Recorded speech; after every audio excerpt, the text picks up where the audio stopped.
अस्सलाम वालेकुम दोस्तों, क्या हाल है। उम्मीद करता हूँ आप लोग सब खैरियत से होंगे और अपने अल्लाह पाक के हिफ्ज़ व अमान में होंगे।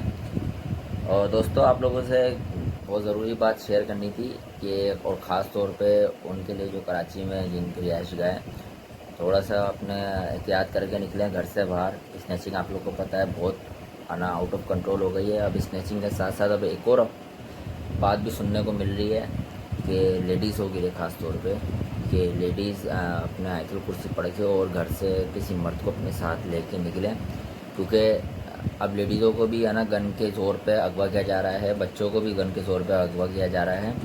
और कहाँ लेके जा रहे हैं, कौन कर रहा है, किसी को कुछ नहीं पता। तो अभी ग्रुप में हमारे दोस्तों का ग्रुप है, उसके अंदर एक और ना भाई की वॉइस आई है, दोस्त है हमारा, तो वो उसने शेयर करी है और ये बात सच है जो उसने बात बोली है। इस तरह का सीन कराची में बहुत आउट हो रहा है। तो वरना खुदा के लिए अपने अजीज़ व क़रीब की हिफाजत करें और कम से कम वरना कुछ बोलना ये है कि आप लोग घर से बाहर नहीं निकले, लेडीज़ ख़ास तौर पे। अगर बहुत ज़रूरी इंतहाई कोई ज़रूरी काम है तो अपने शौहर, अपने बड़े भाई के साथ या अपने अब्बू के साथ निकल जाएं। और है ना जवान लड़कियां जो कोचिंग जाती हैं या पार्लर जाती हैं या कहीं जाती हैं, तो वो भी हो सके तो अपने बड़े भाई को साथ लेके जाएं, अकेले ना निकले घर से बाहर। ख़ास तौर पर सरजानी की साइड पे 4K की तरफ जो फैमिली रहती है। हम कहीं भी किसी का कुछ नहीं बोल सकते कि खाना कब कहाँ की हालत ख़राब हो जाए। कराची है, यहाँ पे 1 मिनट का नहीं पता होता, लेकिन फिर भी एहतियात लाजमी करें। और अभी मैं वॉइस आपको सुनाऊंगा, अब वो वॉइस लाजमी सुनिएगा और अपने जितना हो सके अपने दोस्तों बहन भाइयों के साथ। औरत की हिफाजत लड़की के अपने हाथ में होती है, हर किसी के अपने हाथ में होती है अपनी इज़्ज़त की हिफाजत। तो आप लोग भी अपनी इज़्ज़त का और अपने घर वालों का, अपना ज़िम्मेदारी का ख्याल रखें। और जाइए आप अना वॉइस सुनिए।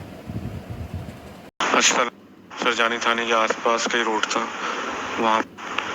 तो शाम का वक्त था, असर के आसपास का। तो रिक्शा उनके घर से कोई 1.5-2 किलोमीटर पीछे होगा, तो सरजानी का इलाका है। सरजानी थाने के आसपास का ही रोड था वहाँ पर। वो रिक्शे ड्राइवर ने कहा कि रिक्शा ख़राब हो गया, उसने रोक के सही करने के लिए झुका है। इतने में पीछे से एक गाड़ी आई है, शायद टाटसन या डबल केबिन टाइप की। उन्होंने असले के जोर पर रिक्शे वाले को भी दो कोप किया, उससे भी छीना झपटी की है और दोस्त की बहन को और भांजे को उठा के गाड़ी में डाला है और आंखों में पट्टियां बांध के ले गए। हफ्ता, इतवार, पीर, मंगल की सुबह फिर उनका बेटा जो 13 साल का था, उसको नशे की हालत में, गुनूदगी की हालत में झाड़ियों में घर के करीब ही फेंक के चले गए, 1-1.5 किलोमीटर फासले पे। बच्चा होश में आने के बाद किसी तरह घर पहुंचा। तो ये जो स्टोरी मैंने जो सुनाई है, बेसिकली बच्चे की ज़ुबानी ही पता चली है। 13-14 साल का बच्चा, समझदार है हर हवाले से। पुलिस वाले FIR भी नहीं काट रहे थे, लेकिन उसके भाई ने CPLC पे रिपोर्ट कर दी थी हफ्ते को ही रात में, जब बहुत देर हो गई, कुछ पता नहीं चल रहा था। तो फिर मंगल वाले दिन CPLC वालों के कोऑर्डिनेशन से या किसी और प्रेफरेंस से मिलके फिर SHO पे थोड़ा प्रेशर हुआ, तो उसने FIR लॉन्च कर दी मंगल के दिन। बच्चे के बकौल जब हम उस जगह थे जहाँ हमें लेके गए अगवा करके, तो हम सबकी आंखों में पट्टी थी। बस एक वक्त में जिस वक्त खाना देते थे पट्टी उतारते थे और सबसे कहते थे कि हम तुम औरतों को बेचेंगे। तो और फिर बच्चे को देख छोड़ भी दिया झाड़ियों में चौथे दिन। और बच्चा कहता है कि अम्मी के अलावा भी और आंटियाँ भी थी और उनके बच्चे भी थे, एक एक दो करके साथ। जी गाइस, आप लोगों ने वॉइस सुनी और आप लोग को खुद अंदाज़ा हो गया होगा।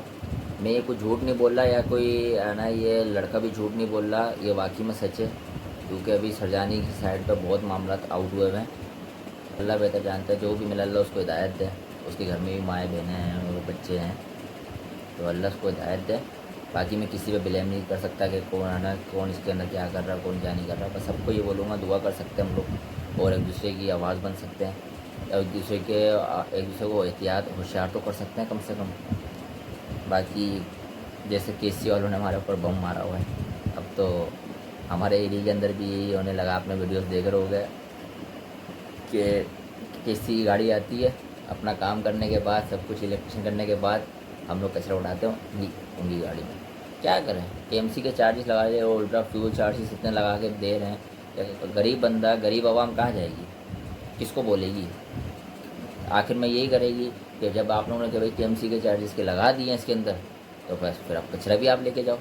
यही हल सकते, बोला भाई आप आओ और हमारा कचरा लेके जाओ। एसी गाड़ी वालों को कुछ भी नहीं करना है, मैसेज करना भाई हमारा पोल में मसला आ गया, वो खुद आएंगे और पोल का भी काम हो जाएगा हमारा और हमारा कचरा भी चले जाएगा। चलो ठीक है, अल्लाह हाफिज़। दुआ में याद रखिए अपनी, और है बेल आइकन ज़रूर दबाएँ, चैनल को सब्सक्राइब करें, शेयर करें, और जितना हो सके आप ये मैसेज अपने अजीज़ों अकारीब, अपने दोस्तों यारों ग्रुपों में ज़रूर भेजो कि भाई ये हो रहा है सीन कराची के अंदर, तो थोड़ा सा होशियार, एहतियात और आयतुल कुर्सी पढ़ के घर से बाहर निकलो, क्योंकि पता नहीं है कि भाई गन पॉइंट में आजकल क्या से क्या हो जाता है।